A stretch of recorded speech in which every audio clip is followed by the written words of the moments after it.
beaucoup ont pensé à un exil définitif du demi-frère de Faure Gnassingbé lorsque celui-ci quittait la terre togolaise le 23 mars dernier pour Libreville au Gabon. Il n'en est rien. Patcha Gnassingbé est de retour à Lomé où il a réintégré sa salle d'hospitalisation au centre hospitalier universitaire Sylvanus Olympio, Chueso.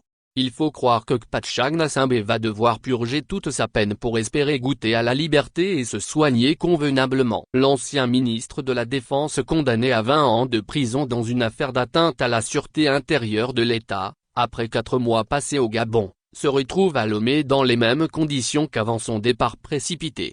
Sur la question de l'objet de son séjour à Libreville, certaines sources évoquent une hospitalisation dans un centre de santé militaire.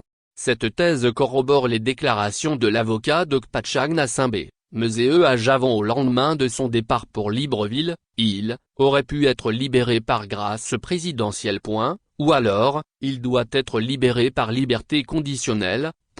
Je n'ai pas d'informations sur ces deux procédures. C'est pour ça que j'estime que c'est sur une évacuation sanitaire que Patcha Gnassingbé est à Libreville. Il n'est pas en liberté provisoire. Il n'est pas en liberté conditionnelle, il n'est pas gracié. Visiblement, le chef de l'État togolais Faure Gnassingbé demeure insensible aux nombreux appels à la libération de son demi-frère que Patcha Gnassingbé